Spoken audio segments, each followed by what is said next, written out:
people around him, and he is going to continue to lean on a lot of those people. But at the end of the day, the American people voted overwhelmingly for President Donald J. Trump. They voted for his policies, his agenda, and for him to be the ultimate decision maker. And I think that everyone can rest assured in the American people's choice on that front, and that they've made the right one. You said John? earlier today that we're continuing to bring in new people every day. Could you tell us who has come in this week? We've made several personnel announcements. I'd refer you back to the press releases of nominations and personnel announcements that have gone out. I think there's been at least 3 that have gone out earlier this week. In the White House? I'd be happy to forward those to you if you're not receiving the White House press releases. John? The European Union's being very shrewd in its threats of retaliation against these tariffs, saying that they would slap tariffs on things like bed linens, which would include the swing states of Florida, Ohio, Pennsylvania, and Georgia, as manufacturers, chewing tobacco, which includes North Carolina, cranberries, the leading producer of which is Wisconsin, orange juice, again, Florida. Is the president concerned that he could hurt his political fortunes in some of these swing states if he goes ahead with these tariffs? Look, the president has been talking about this for a long time. It shouldn't come as a surprise to anybody. Other countries have created unfair trade policies for decades that have harmed our national and economic security. The president wants a strong economy and a strong national security. And a strong U.S. economy benefits all Americans, particularly by helping us maintain a strong military and defend U.S. national security interests. And he's going to continue every day to fight for making sure that we have strong both national and economic security. He was going to hit him where it hurts. Is he prepared to take the hit? The president is prepared to protect our country. That is the #1 priority he has as president, is to protect our economic and national security interests, and that's exactly what he's doing. Chris? Ask one just about Gary Cohn. He was a noted free trader or globalist. Will the president seek another globalist, another free trader? I'm not going to get ahead of the president's announcement on who will replace Gary. Follow up on Gary Cohn. The president has often touted the strength of the markets. There has been some volatility. Today, the U.S. markets opened down, so did the Asian markets. Is he concerned about the volatility in the markets in the wake of Gary Cohn's resignation announcement? The president's focused on long-term economic goals. The economy is still infinitely stronger today than it was when the president took office. We're going to continue to fight for strong economic policy, job growth, wage growth, and certainly an increased number of people that are working in this country. Again, specifically some of the actions that you're going to see through the announcement later this week. Isn't the message from the markets, though, that they're concerned about Gary Cohn's departure and what it might mean for the stability of this White House and the U.S. economy? I think if you look at the overall message of the markets, it's that we're doing much better under President Trump than we were doing before he took And the office. president called Gary Cohn a rare talent. Does that mean that he's open to having him come back in some other capacity, perhaps a cabinet level role? Certainly they maintain a strong relationship and are going to continue that relationship, and certainly Gary will continue to be an advocate for the president in a number. I'm not closing the door. Sarah, one more quickly. Can you I'm going to confirm- move around can you just because I want to make sure I get to as many of Can you your just confirm colleagues or as comment on possible. the ABC Stephen? News report that a number of staffers have had their... Chris, I'm going to bounce around, but I'm sure one of your colleagues will be happy to pick up where you've left off. I do have a question about something you said earlier in response to Jeff's question. You said that there's arbitration that's already been won by whom and when? And, By the president's personal attorneys, and for details on that, I would refer you to them. but you're aware of them, so what more can you share with us? I can share that that the arbitration was won in the president's favor, and I would refer you to the president's outside counsel on any details beyond that. Follow up. Second question. Tomorrow the president will be meeting with video game executives. What does he hope to accomplish, and why is he bringing them in? The president wants to continue the conversation on every different area that we can to help promote school safety. And I'm not going to get ahead of the discussion that they're going to have tomorrow, but we think it's an important discussion to have and one that the president looks forward to. Video games are too violent. Is that I'm why? sorry? Does he think that video games are too violent? Is that why he wants to bring them in? It's certainly something that should be looked at and something that we want to have the conversation about. Thanks very much. I was wondering, the president tweeted earlier about saying that the U.S. is acting swiftly on intellectual property theft. Should we understand that to mean that the 301 report is imminent? And can you kind of give us some detail about whether it might lean into tariffs or damages for intellectual property Something theft? certainly that we have considered and talked about extensively, but I'm not going to get ahead of any potential announcements. Sarah, given the president's criticism of the attorney general in the past, referring matters to the IG, does he then concur with several of the GOP congressmen who are calling for a second special counsel to look into FISA abuse in the Department of Justice? The president's made clear that he has significant concerns about the current FISA process. Nothing makes the problem of FISA more clear than both the Democrat and the Republican memos that outlined that. The FBI used political campaign material to get a warrant to spy on American citizens. They failed to disclose to the judge that the dossier was funded by the Clinton campaign and the DNC, even as it was being used to spy on people associated with the Trump campaign. Obviously, those details alone show that the process needs to be looked at closely and reformed to make sure that we're doing everything we can to protect the privacy of Americans. Hallie? Separate topic. I want to ask you about the VA, but I do want to follow up on something you have said twice now this week, which is when asked about that payment to the president, you've said that not that I'm aware of. Have you asked the president this question? I'm sorry, can you be more specific? Sure, sure. To both Jeff as well as Monday to the Wall Street Journal reporter, you were asked about whether the president knew about this payment his longtime lawyer made to facilitated rather Stormy Daniels. You said then and again today, not that you're aware of. Have you asked the president this question? Yeah, I've had conversations with the president about this, and as I outlined earlier, that this case had already been won in arbitration, and that there was no knowledge of any payments from the president, and he's denied all of these allegations. Sarah, but I just want to, is there a reason why you're not answering the actual substance of the question on the payment itself? Because it's come up a few times now. Can you explain I that? believe I've addressed this question pretty extensively, and ongoing litigation, I'm not going to comment any further than I already have. I would ask about the VA I want to, which is the new IG report coming out. This is an issue that the president has been passionate about, veterans care. It finds that Secretary Shulkin was a part of failed leadership at the VA. So why is he still a part of this administration? Look, Secretary Shulkin has done a great job, as I outlined on Tuesday, a number of the things that have been approved upon at the VA under his leadership. We're proud of the work that we've done, and we're going to continue to do everything we can to protect the veterans and help veterans in this country. It's something that the president talked about extensively on the campaign and has directed Director Shulkin to take a aggressive approach, and he's done that since becoming secretary. April. Jordan. Oh, and sorry. me. You're right. and Jordan, me. I'm sorry. All right, thanks, Sarah. I want to ask about April, that was elephant very polite of trophies. I'm always polite.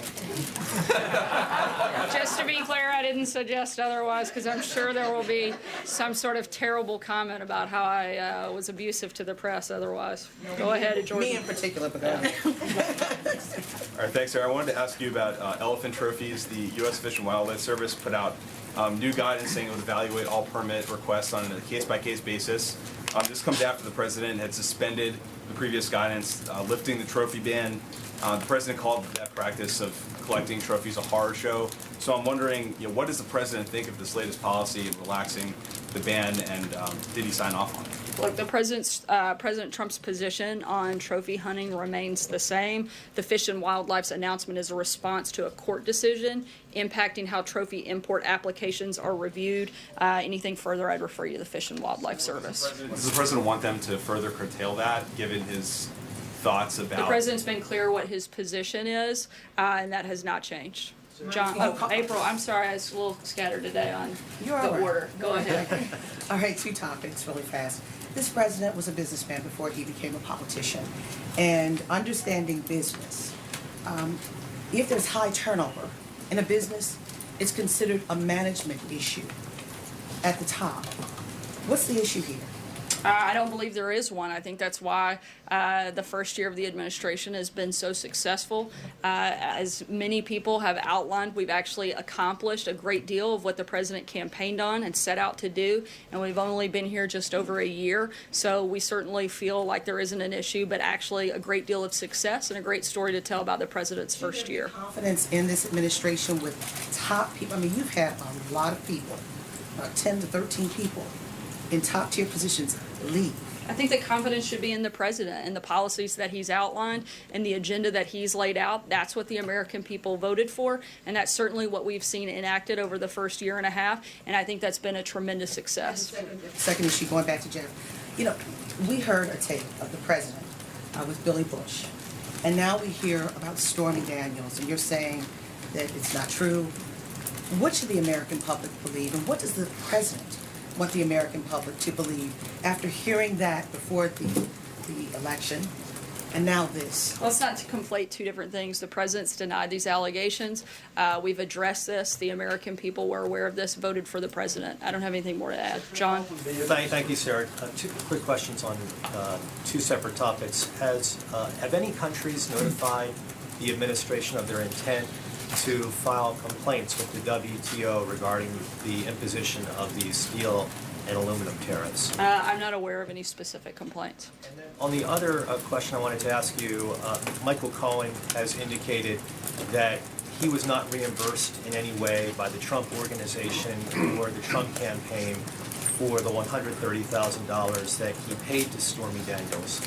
At the same time, he's being reimbursed for his legal fees by the Trump campaign. They've already paid $214,000 in legal fees to a firm that's representing Mr. Cohen. I don't want to get you in trouble with the Hatch Act, but do you happen to know why it is that the Trump campaign is paying his legal fees? I don't. I can't speak on behalf of the campaign. I'd refer you to them. David? You confirm this trip to California next week, and also why is it taking so long for the president to visit California? I can confirm the president does plan to make a trip to California next week. Why it's taken so long? I think it's because he's been busy growing the economy, creating jobs, defeating ISIS, remaking the judiciary. I'd be happy to name off some other successes, but I think that's probably enough. But yes, I can confirm the president will be headed to California next week. We'll take one last question. Alex? Sarah, bouncing off John's question on the Hatch Act, the White House's reasoning that Kellyanne Conway did not violate the Hatch Act when she said that a candidate in Alabama would be, quote, a vote against tax cuts, weak on crime, weak on borders, strong on raising your taxes. How do you see that as not advocating against a candidate? She didn't advocate for or against the election of any particular candidate. She simply expressed the president's obvious position specific to policy, that he have people in the House and Senate who would support his agenda. I don't think it should be a secret to anybody that the president is going to want people both in the House and Senate that are going to help push forward policies that he supports and push forward policies and his agenda. In fact, Kellyanne's statement actually shows her intention and desire to comply with the Hatch Act, as she twice declined to respond to the host's specific invitation to encourage the people of Alabama to vote for that Republican. Thanks so much, guys. We'll see you tomorrow. Are you saying that ever made an allegation against the president that's been true? Okay, let's dig into some of what we just heard. Obviously, she made some news on the president's trade plan, the chaos, or as they maintain, lack thereof in the White House. But I want to begin with this Stormy Daniels, this porn star lawsuit. A lot of questions on that, and some statements made that we want to question. So Michael Smerconish, host of Smerconish here on CNN, and also a lawyer. Let me begin with you here, and let me just read from this lawsuit, because we heard this from Sarah Sanders, where she was saying, A, that the president has addressed this regularly. I don't think he ever has. Feel free, anyone, to correct me. But B, that the case has been won in arbitration. And when we heard arbitration, we all sort of started scratching our heads. Let me just read this for everyone so we're on the same page. From the Stormy Daniels lawsuit. To be clear, the attempts to intimidate Ms. Clifford into silence and shut her up in order to protect Mr. Trump continue unabated. For example, only days ago, on or about February 27th, 2018, Mr. Trump's attorney, Mr. Cohen, surreptitiously initiated a bogus arbitration proceeding against Ms. Clifford in Los Angeles. Remarkably, he did so without even providing Ms. Clifford with notice of the proceeding and basic due process. Put simply, considerable steps have been taken by Mr. Cohen in the last week to silence Ms. Clifford through the use of an improper and procedurally defective arbitration proceeding hidden from public view. The extent of Mr. Trump's involvement in these efforts is presently unknown, but it strains credibility to conclude that Mr. Cohen is acting on his own accord without the express approval and knowledge of his client, Mr. Trump. So, Michael Smerconish, just starting with you, you have what Sarah Sanders said, and you have what I just read from this lawyer. What do you make of it? So, I was paying close attention. When she said that, my ears perked up because I remembered reading in the complaint seeking a declaratory action that there was reference to arbitration. You've just read from paragraph 29. If you put it together, it sounds like there was some type of an arbitration that Stormy Daniels doesn't honor, doesn't believe was legitimate. Her lawyer is arguing she wasn't given notice, and it suggests to me that some type of a default judgment was entered against her for not having shown up to defend her position.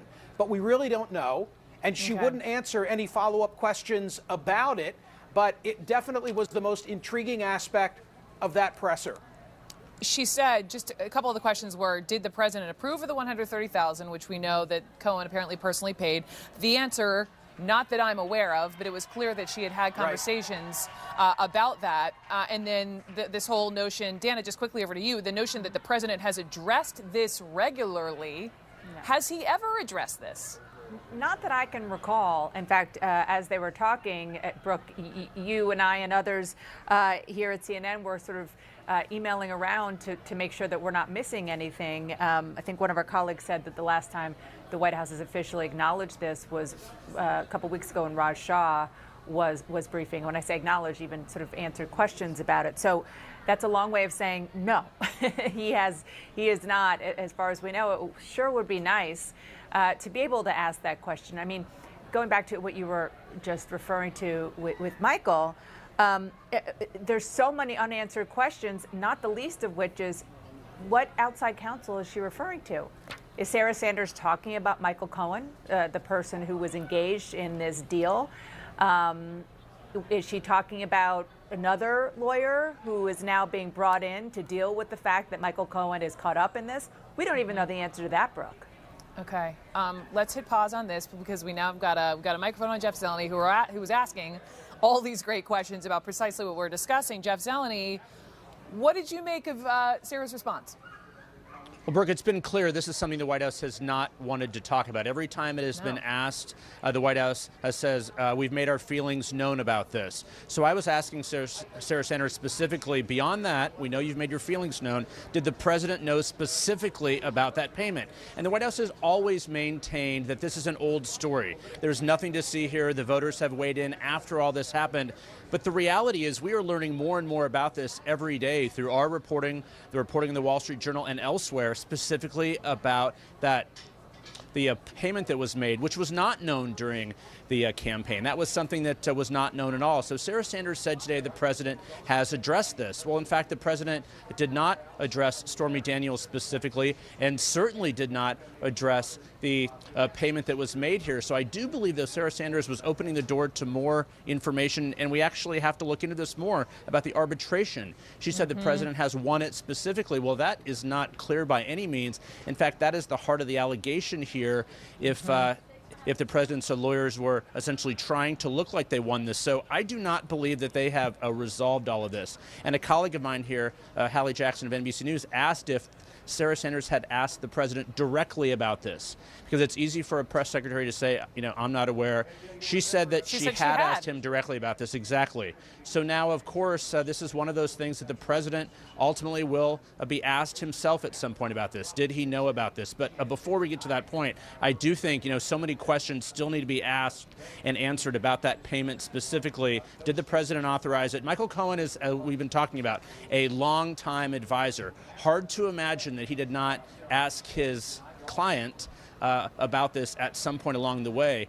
And this is not an old story that was happening, a year and a half or so ago. The allegations are that he is continuing to reach out as recently, as the last few weeks here. So this is something that I do not believe. There's a lot of stuff to discuss here at the White House, of course, with steel, aluminums, and tariffs, but also a matter of the president's credibility and honesty on this here. So we'll see where this goes from here, Brooke. All of this dating back to 2007 and this whole golf tournament where they apparently met. But the point is the most important, which is the attempts to silence as recently as last week. Jeff Zeleny, thank you for asking the tough questions. Michael Smerconish, just back over to you. In addition to all of the above, there are also some serious questions about the Trump team possibly breaking campaign finance laws. Here's the big picture as I see it. So this is a declaratory action that's been filed by Stormy Daniels. She is seeking to have that agreement, which ties her hands from speaking, declared null and void. And it really presents a conundrum for President Trump because, as I see it, he has three options. Number one, he can defend the underlying agreement and he can say it's valid. But then, Brooke, he owns it. And politically speaking, forget the legal argument, politically speaking, he's now saying, well, yes, all of that is true, and I've bargained to keep it all silent. That's option one. Option two is he ignores it. And she gets the declaratory relief that she's seeking, which then allows her to go and speak without the fear of $1 million penalty for every time she speaks in violation to the confidentiality. I think there's a third option. And the third option is one where he says, I didn't authorize that underlying agreement, but I nevertheless think it's valid.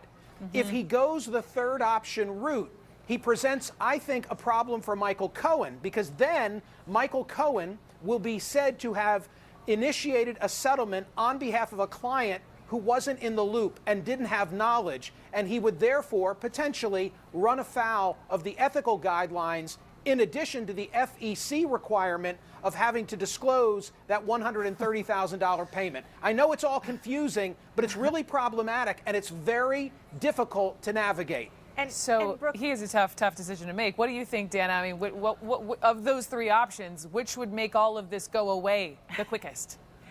You know, I am actually going to leave that for Michael to answer with the degrees that I don't have. But I will answer with the sort of from the perch that I probably should answer, which is the political perch, which is, can we just take a step back here?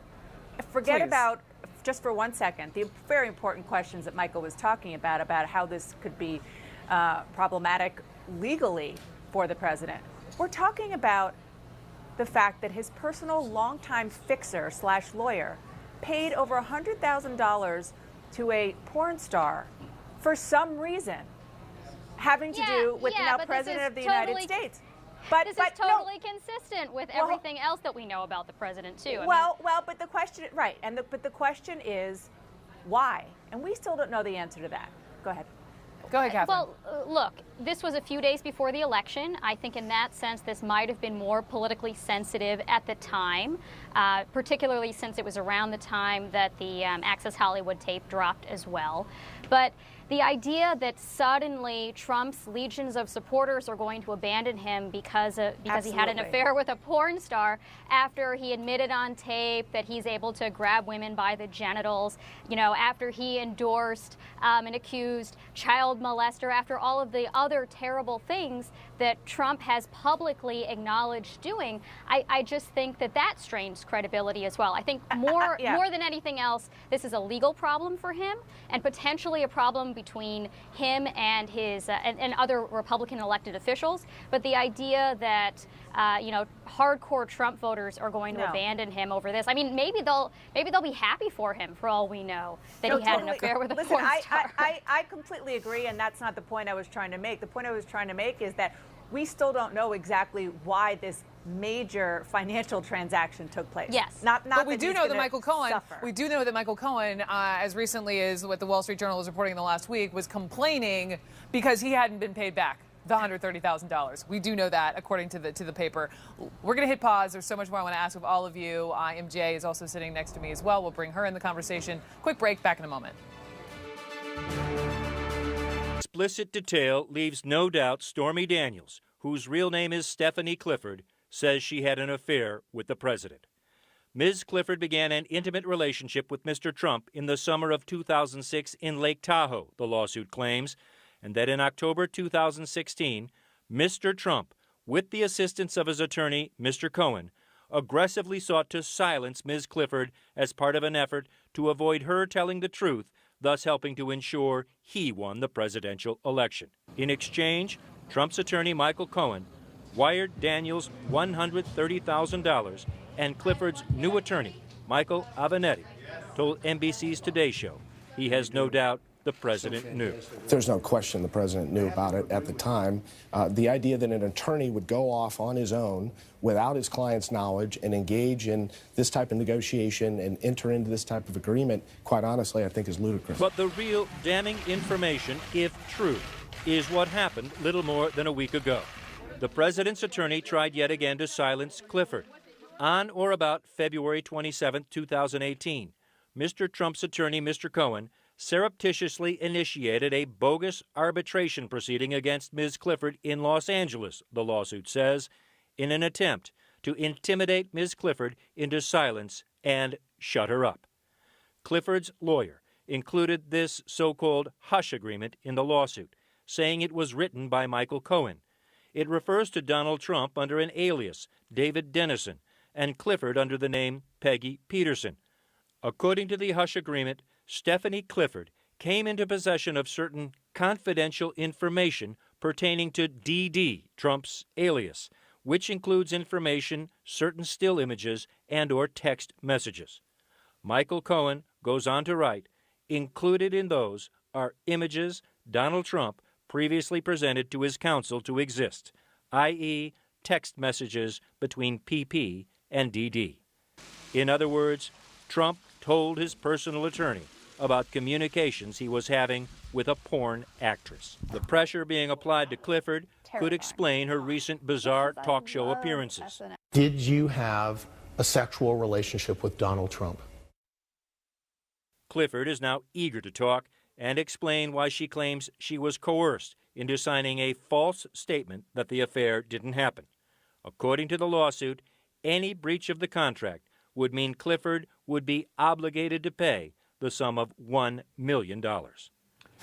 And Jake, the denial of from Trump comes through his attorney, Michael Cohen. He's denied the affair ever took place. Cohen himself claims he never consulted Trump about the non-disclosure agreement and the $130,000 payment to keep Stephanie Clifford's quiet. This lawsuit, Jake, challenges all of that. All right, Drew Griffin, thank you so much. I want to bring in my panel. Jeffrey Toobin, let me start with you. Yes, as a legal matter, does this lawsuit have any merit? And is there anything that President Trump or Michael Cohen may have done that would be against the law? Well, let me answer the second part first. As far as I can see, there's nothing unlawful that went on here. I mean, this was a contract between people for the payment of money, in turn for silence. There's nothing illegal about that. The question is this a valid contract? And according to Daniel's lawyer, Trump never signed it. And if Trump never signed it under whatever name or under any name that was legally binding, then she's free to do whatever she wants. So, I mean, I think the threshold issue here is, was there a contract and did Donald Trump sign it? According to the copy that's attached to the lawsuit, his name is not on it, but there may be some other copy out there where he did sign. You know, Stormy Daniels claims in her lawsuit, Amanda, that she was forced to sign the false statement when she told the Wall Street Journal, quote, "Rumors that I have received hush money from Donald Trump are completely false."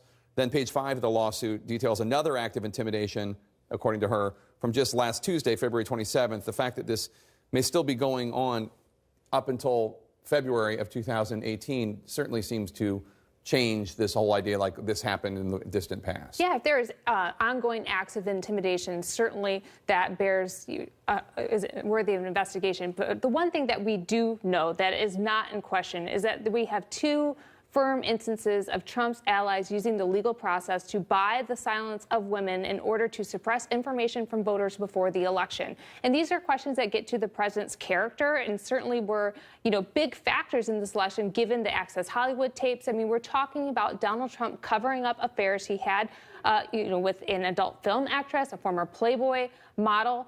During the election, this was an active thing, and voters should have had access to that information because it does get to the president's character, not only in terms of him not being faithful to his wife, potentially damaging his children in the process, but these are things that open up a president to blackmail, extortion, corruption.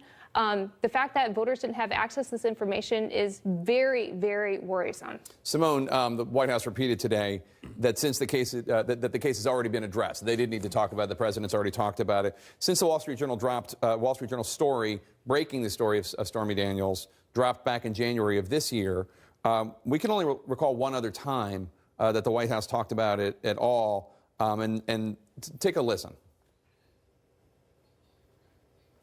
There's no question the president knew about it at the time. We haven't disclosed all the facts and evidence that we're aware of in connection with this as it relates to the filing of the complaint, and there's many other additional facts and evidence that we have, and we think that's going to come to light. No, that's not the soundbite I wanted. I wanted the soundbite number 3. It's Raj Shah the White House deputy press secretary answering questions. Anyway, we're having some issue with that. But I guess one of the problems is, okay, here it is. Is the president aware that his lawyer paid that kind of money to a porn star to buy her silence? Does he approve of that? I haven't asked him about it, but that matter has been asked and answered in the past. Not since he acknowledged this. Yeah. He acknowledged this last week. This is the first time we've had a chance to ask about it. So can you go back and we find out if the president approves of the fact? Yeah, I haven't asked him about that. Will you ask him about that? I haven't asked him about it. But will you ask him about it, Rob? I'll get back to you. So, I mean, there's just this whole spray of lies about this. First of all, you heard Sarah Sanders today act as though the American people knew about this incident back in 2016 before President Trump got elected. No, they didn't. The story broke in January. We certainly didn't know. And then second of all, they keep saying, oh, we've addressed this, we've addressed this. They haven't addressed this. They haven't addressed anything. And, you know, I think it's a sad tactic for the White House press secretary's office and their shop to use the fact that they have not directly asked the president about it to absolve themselves from answering questions. That is a tactic, and I think the American people should know that it is their duty to go and get these answers. That is why they are to stand in front of the podium. At this point, they're trying to avoid, I think the press office is trying to avoid actual lies by saying we haven't asked the president about it. I have not asked. Will you ask? I'll get back to you. Again, they are trying to avoid themselves being caught up in this web of lies that President Trump and, you know, his personal lawyer, Michael Cohen, have helped weave together. So I think that's what's happening here. But we don't have the answers, Jay. We want the answers. I don't know who has the answers, but I'd like to find them. Does this matter, Amanda? Does it matter that President Trump may have spent $130,000 as his lawyer, or his lawyer may have done that to buy the silence of a woman with whom he had an extramarital affair?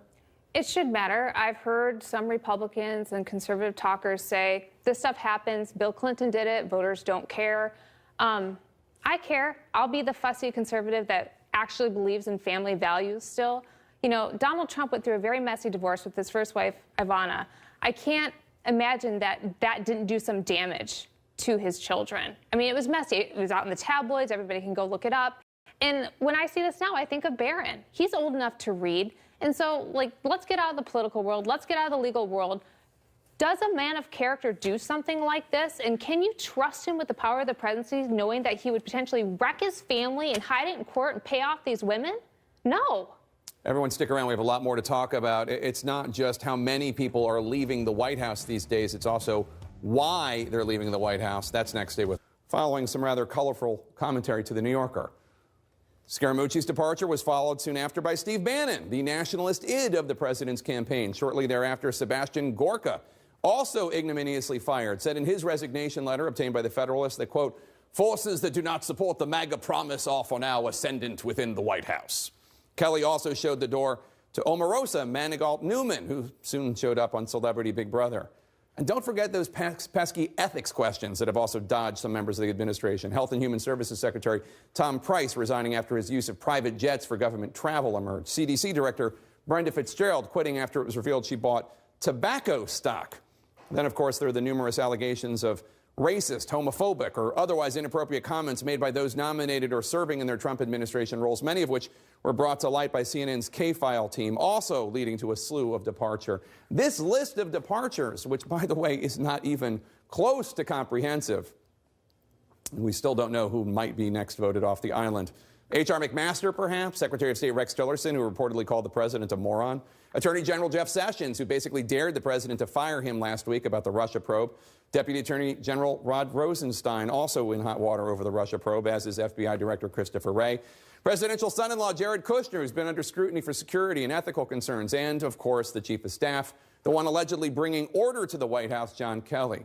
So, in context, as you pour out a cold one for your homie, Gary Cohn, your Comey, who almost left once before, by the way, after President Trump claimed there were very fine people marching alongside the Klansmen and Nazis in Charlottesville. While you pour out your cold one for Gary Cohn, keep in mind that what matters just as much as who is leaving is why they're leaving.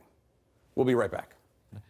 If he did, and potentially if there was some corrupt intent to shape that testimony, it could be obstruction of justice. Caitlin, you're our White House reporter. I'll read another line or two from the article. In one episode, the president told an aide that the White House counsel, Don McGahn, should issue a statement denying a New York Times article in January The article said that Mr. McGahn told investigators that the president once asked him to fire the special counsel, Robert Mueller, and Mr. McGahn never released a statement, later had to remind the president that he had indeed asked Mr. McGahn to see if that Mr. Mueller was dismissed. The sources tell the New York Times. So he's asking him to issue a statement denying something that actually happened. And I want to read the other episode that the New York Times is referring to here. It says, according to the New York Times, that the president asked his former chief of staff, Reince Priebus, how his interview with the special counsel's investigators went and whether they had been, quote, nice. And they're attributing it to two people familiar. And it just goes to show the president is very interested, even though they've been very dismissive and they believe that this investigation is wrapping up. He's clearly very interested in what these investigators and what the special counsel wants to know about him, to the fact where he's asking his former chief of staff what happened in that interview. And I don't even have a law degree, and I know that that is not something you're supposed to do. Well, let me read the other line, and Jeffrey and David, Rebecca, I want you to weigh in. This is from the New York Times. Legal experts said Mr. Trump's contact with the men most likely did not rise to the level of witness tampering, but witnesses and lawyers who learned about the conversations viewed them as potentially a problem and shared them with Mr. Mueller. Exactly. I mean, this is the kind of thing that you're never supposed to do in the course of a criminal investigation. You're never supposed to sort of ask witnesses about their testimony, help them prepare for their testimony. This is supposed to be left to the lawyers. It's not illegal if that's all you're doing, but it leads to embarrassment, like stories like this. And at a time when the president is already facing questions about and an investigation into a potential obstruction of justice by firing Comey, this is another piece of that potentially. Is he trying to obstruct or impact this ongoing investigation? And so this could actually be not just embarrassing, but potentially very serious. Because remember, at the heart, at least one of the elements of the Mueller investigation is whether there was any obstruction of justice effort on the part of the president or others. Right, I agree with Rebecca. I mean, to Jeffrey's point, it may not be illegal, but it could be a brick in the wall in terms of the special counsel trying to get an indictment related to obstruction of justice. It also points to the fact that, look, everybody who works in the White House, including the White House counsel, as far as I know, it takes an oath of office to the Constitution. You're at a minimum, hinting to someone that maybe their loyalty is not to the Constitution, but individually to the president. Well, it also speaks to the larger fact that the president is ignoring the advice of his lawyers, clearly, because they would certainly advise him not to ask questions like this.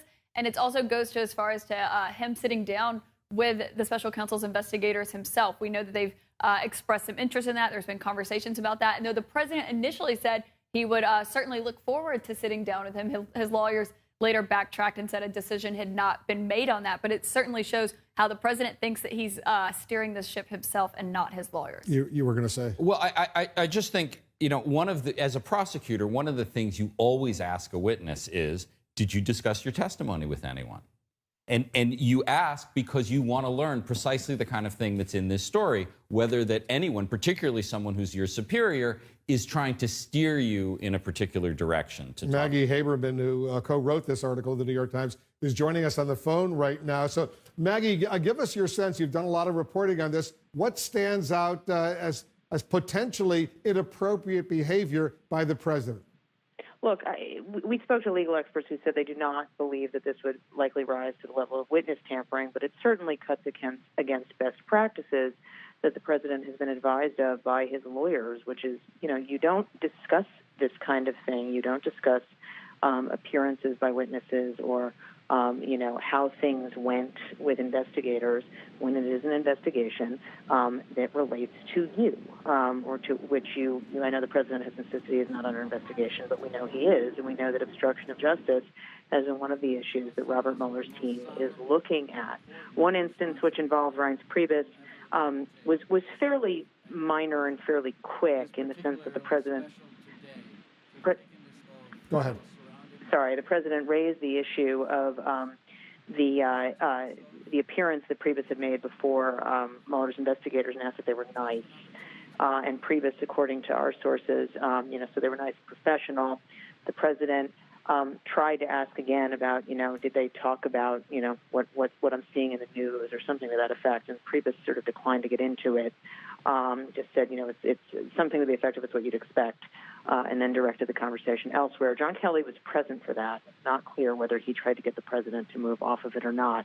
The second incident with Don McGahn, the White House counsel, is more problematic. It came in response to a story that Mike Schmidt and I had published about the president seeking to dismiss Mueller last year via McGahn. The president had wanted McGahn to put out a statement saying that that had not happened. McGahn would not do that. McGahn had to remind the president that this is, what he had asked him to do last year, and our understanding is McGahn has told Mueller's investigators that. That one, I think, gets a little more detailed and is a little more significant. It certainly sounds like that. Maggie, what does it tell you that the president seems to be ignoring the advice of his attorneys in raising these kinds of questions with witnesses? Look, I mean, I think that we can't climb into his head, so I don't want to project too far out. Certainly it is unwise. We obviously know that the Russia investigation is very much top of mind for him.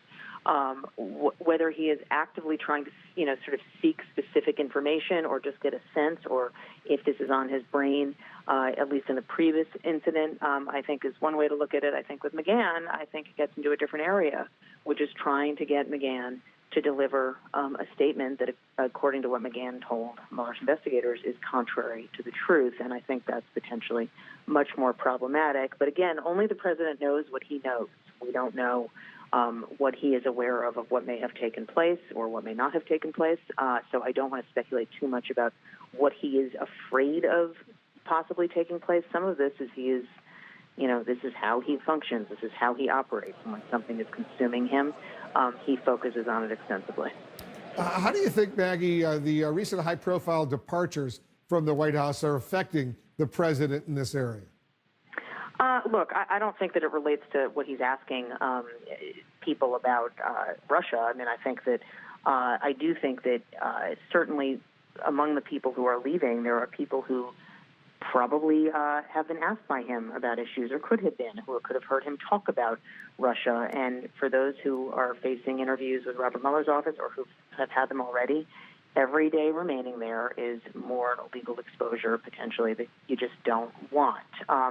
But I think the president has, always believed that he knows best, and he, has viewed lawyers' advice over the years as sort of a means to an end on business deals or a means to keeping yourself out of trouble in a civil suit. This is an entirely different order of magnitude that he is unused to.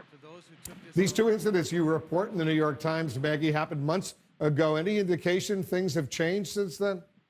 Not particularly, but we don't know any specifics. I mean, I don't think that the president changes who he is, and the McGahn incident was not that long ago. It was a couple of weeks ago. What's the latest you're hearing, I wonder, about the possibility that if called by Robert Mueller to answer questions, the president will do so? I believe that people on the president's team are very mindful that having the president submit to sort of an open-ended interview with Robert Mueller is a real problem and something they are hoping to avoid. Whether they will throw down the gauntlet and force him to subpoena the president, remains to be seen. I think they want to be respectful of the process and continue that way as long as they can. Maggie Haberman of the New York Times, great reporting. Thanks so much for joining us. Thank you. Let's get analysis from our panel. Jeffrey Toobin, what do you think? Well, I think Maggie is exactly right that this is a violation of best practices at best and seriously problematic, especially at worst, particularly the conversation with Don McGahn. Because if you were to sort of put the most sinister cast on it, you would say the president is telling his White House counsel to go out in public and lie about a matter that is under criminal investigation. That's potentially very serious. Now, Don McGahn apparently had the good sense to, not go out in public and not make a statement about this. But it does indicate that, the president has a somewhat freewheeling approach to truth on his own and may be on behalf of others as well. Yeah, it's a significant moment. Go ahead, David. The only thing I would add to that is that I think this is a perilous moment for the White House in terms of all the people that are now on the outside. I have no idea who Maggie's sources are. She's the best in the business. But when you have a situation with all these people, we've been talking about chaos all week, that know things that have happened recently in the White House, that are now on the outside, this is additional exposure to them if they have been crossing the line or not been using best practices. You know this is going to rattle the president coming from Maggie Haberman in his hometown newspaper. Well, and it goes to show how consumed the president truly is by the Russia investigation, even though the White House argues that he's not. They believe it's wrapping up. It is definitely something that contributes to his increasingly isolated, angry, volatile mood that he's had in the White House. We've continued to see him go after the Attorney General, Jeff Sessions. Just last week was complaining after Jeff Sessions went to dinner with the Deputy Attorney General, Rod Rosenstein, who the president famously dislikes. So it truly shows what the president is so angry about, why he's so angry with Jeff Sessions, who recused himself from overseeing this Russia investigation. And the president wanted Jeff Sessions to be in that position to be able to protect him from things like this. And it shows his increasing attention and focus on this investigation. He's at a private dinner, by the way, right now, Rebecca, here in Washington, in Georgetown, a home of a supporter, C. Boyden Gray, a former White House counsel for President George H.W. Bush, and other supporters of the president are there. He doesn't do that very often, leave the White House and head to a private dinner that's not at his hotel here in Washington. Right, it is unusual. Also, Caitlin's reporting showed that the president of America First Policies, an outside group that supports the president, will be there. So you can expect a very robust political conversation to go on this evening. But with this cloud hanging over the president's head, all of the staff-related chaos we've seen, the Stormy Daniels issues, and of course the Russia investigation, the president, you would imagine, would be a little bit distracted by those things happening. Lots going on, and we're going to continue to follow it here on CNN. Important programming note to our viewers. The attorney for Stormy Daniels will be a guest on Anderson Cooper 360 later tonight, 8 p.m. Eastern, an hour from now. That's it for me. Thanks very much for watching. Aaron Burnett Out Front starts right now. Yep. Out front next, breaking news, the White House trying to contain the fallout from Stormy Daniels' bombshell tonight, claims Trump's attorney further threatened Daniels. What did the president know and when about the money? Plus, breaking news in the Russia investigation. The special counsel now aware of 2 conversations the president of the United States has had with key witnesses in the investigation after they testified to Mueller. This is according to the New York Times. We have breaking details on what he wanted to know. And the mysterious poisoning of a Russian spy and his daughter, police confirming it was a nerve agent. Is Russia sending a message to the United States? Let's go out front. And good evening, I'm Aaron Burnett. Out front tonight, the breaking news. Someone is not telling the truth. And it's either the President of the United States, Donald Trump, or porn star Stormy Daniels. Team Trump facing a barrage of questions after Stormy Daniels sued the president, claiming that a $130,000 settlement, which was paid to her for her to keep quiet about her alleged sexual relationship with Trump, was no longer valid because Trump actually never signed the agreement. Just moments ago, Daniels' attorney telling CNN that the president's personal attorney, Michael Cohen, has, quote, further threatened Daniels to keep silent with a restraining order. And earlier, the White House press secretary, Sarah Sanders, was asked again and again about Daniels.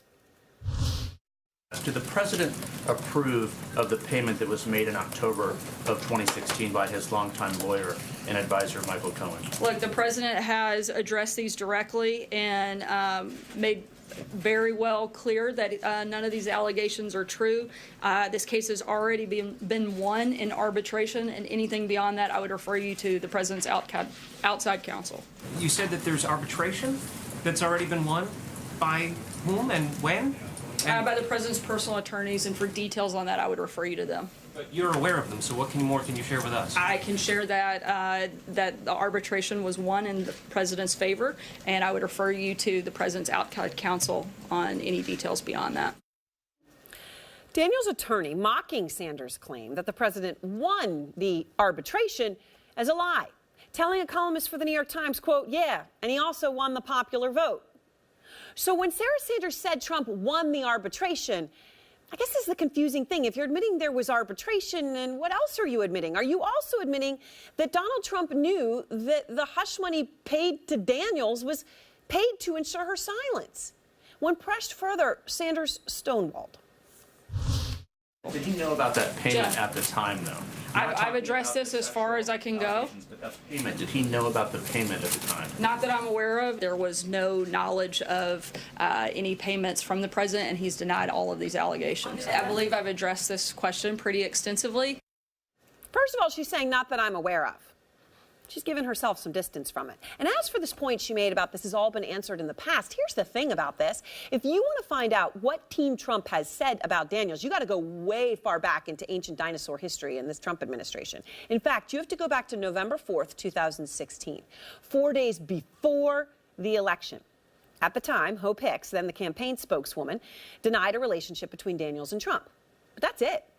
That's as far as Team Trump has ever gone to address this alleged relationship. And obviously, they have never fully addressed the non-disclosure agreement or, and this could be the most crucial part when it comes to breaking the law on elections, $130,000 in alleged hush money. Today, Sanders repeatedly directed all further questions about the scandal involving Stormy Daniels to the outside counsel. Anything beyond that, I would refer you to the president's outside counsel. Anything beyond that, I would refer you to outside counsel. I would refer you to the president's outside counsel. And I would refer you to the president's outside counsel on any details beyond that. I can't speak on behalf of the campaign. I'd refer you to them. Here's the thing. If the president of the United States, Donald J. Trump, tried to influence the election by paying hush money to a porn star so she would be quiet and not throw another horrible allegation about women on him 4 days before the election, that is as important as it gets, and the American people deserve answers. It's time for the White House to stop trying to punt it to some outside counsel. Jeff Zeleny is out front, and Jeff, there are so many more questions, and you had again and again pushing Sarah Sanders today on these crucial questions. What is the reaction tonight from inside the White House? Well, Aaron, it's clear the White House has wanted to conflate this whole idea as an asked and answered situation long before the election, sort of blending this in with all the accusations of, affairs and alleged sexual abuse that the president obviously went through. And that was asked and answered by voters. This is brand new information. So we asked this question again today because the White House has refused to answer it. They have said the president has addressed this. Our view is clear on this. Well, the reality is the view isn't clear. And in answering or trying to answer the questions today, Sarah Sanders actually opened the door to more questions about the arbitration. Specifically, she said repeatedly the arbitration has been won. We learned after the briefing that is not true, at least in the view of Stormy Daniels and her lawyers. So by trying to push this aside, we learned several things today. One, it's been discussed in the West Wing here. The press secretary said she has had a conversation with the president, at least one, about this specifically.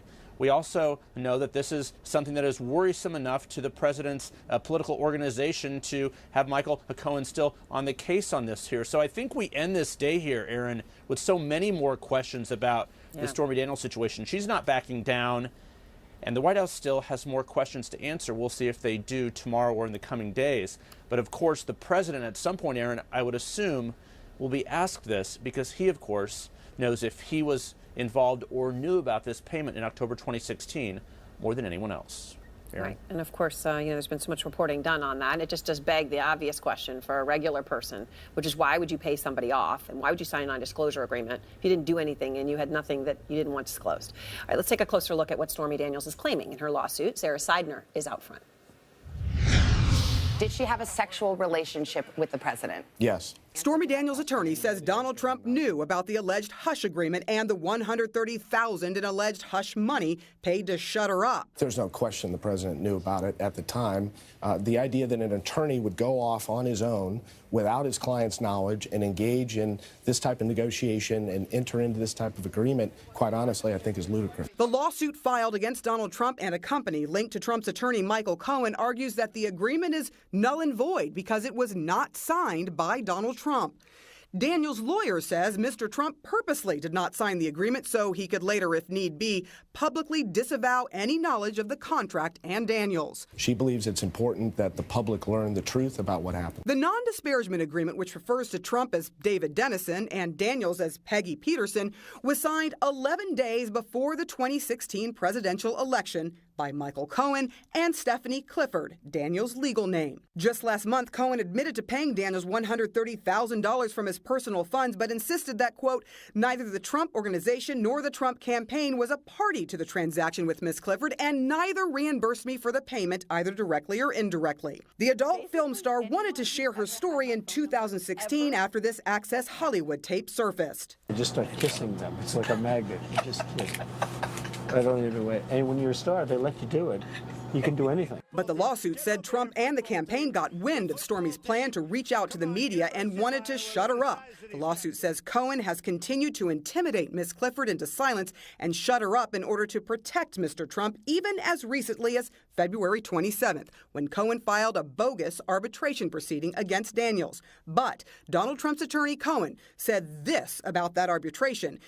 The designated judge from the arbitration tribunal found that Ms. Clifford had violated the agreement and enjoined her from, among other things, filing this lawsuit. Now, Stormy Daniels' attorney has responded to what Sarah Sanders said at the White House, saying that Trump won this arbitration. He says, look, we have had no notice, there has been no hearing, no opportunity given to Stormy to respond, and no decision on the merits. And it is completely bogus. I do want to mention this to you, Aaron. We looked through this non-disclosure agreement, and basically inside of it, it says that if the agreement is violated, that for each violation, she could have to pay up to $1 million in penalties, plus pay back the $130,000. Now all this information is out there. Everybody's wondering what that means and what happens next. Aaron? All right. Thank you very much, Sarah. And I want to go straight now to Wendy Murphy, former prosecutor, author of Justice for Some, former prosecutor and CNN legal analyst Paul Callan, and White House correspondent for American Urban Radio Network's April Ryan. All right, Paul, when you put all this together, you have this back and forth, you have a non-disclosure agreement, and you have a payment, and a regular person saying, why would you have those things if there was absolutely nothing that occurred? The payment, of course, could be a major violation of federal election law. That's why this is important, even if you don't care about the president's character. What's the bottom line? Well, the bottom line is that this is the kind of thing that would be fatal to any presidential candidacy. I mean, a president of the United States paying off a porn star in order to get elected, $130,000. I mean, that's really, that would normally be an enormous story. But the president, of course, has said, number one, I didn't know anything about this. He didn't know that his own lawyer paid a porn star $130,000. Boy, that's some lawyer. Remember, Michael Cohen, the lawyer, says he paid it out of his own money. You ever meet a lawyer who reached into his pocket for $130,000 to help out a client? I don't think so. And they have now, instead of, if it's a false story, why don't we cross-examine? Why don't we cross-examine Stormy Daniels? Let's go public with it? Let a little sunshine in. Instead, they go to an arbitrator who issues an order barring her from saying anything ever going into the future. So if you want to cast a little light on this, why don't we hear everybody's story? Right, which, Wendy, of course, raises the whole question here. You've got this whole arbitration thing. Now you've got this restraining order, which I guess is restraining from saying anything, because it's not as if she's trying to bang down the door of the White House. Just to be clear to people, we're talking about a restraining order for silence. But Wendy, I mean, you have this whole non-disclosure agreement that apparently was signed by Peggy Peterson, and then David Dennison was the other party. David Dennison, Donald Trump, never actually signed. Yeah, well, it's an interesting question that a lot of people disagree about, but I think that it's probably okay for the president not to have actually signed the document and for it still to be enforceable. However, he would have to have given the power of attorney to his attorney to do that, and that has to be done with his knowledge and consent and intent. And remember, Cohen keeps saying he knew nothing, so that would be at a minimum unethical, and Cohen could lose his license if that's in fact what happened. But look, it was done to give the president plausible deniability, but from where I sit, I'd call it implausible deniability. There's no way he didn't know, not only because of the amount of money, but because of the severity of the issue in terms of its relationship to the campaign. And on the campaign finance issue, can I just say that it's not plausible that this was not done to benefit the campaign and that people in the campaign were not aware of it. It just would make everybody involved committing some level of malpractice, campaign malpractice, legal malpractice, for the people not to know. And so $130,000 for silence connected to the obvious purpose of not hurting the campaign on the virtual eve of the election, that's a serious campaign finance problem because it's way beyond the amount that can be given legally. And from what I know, it wasn't reported, which is also campaign finance requirement. So many layers of problems here. It wasn't reported because it was out of the goodness of Michael Cohen's heart. Yes, I say that because I personally think that doesn't add up at all. I think I don't know anyone who would think that adds up. Also, of course, there's a report out there that maybe he was complaining. Why wasn't he being paid back? I don't know. Look, all you know right now is he said he knew nothing about it. April, Sarah Sanders tried to tap dance around answering questions around the story, right? We played some of those exchanges. You've experienced this being in that press room. Trump himself has been silent on this entire issue, which is very interesting because when it comes, for example, to women who have accused him of sexual assault, which he admitted to doing on that infamous grab him by the pee video, he's happy to speak out. Here he is. These vicious claims about me of inappropriate conduct with women are totally and absolutely false. It's a phony deal. I have no idea who these women are. Have no idea. The events never happened. Never. All of these liars will be sued after the election is over. All right, just to state the fact here, there hasn't been a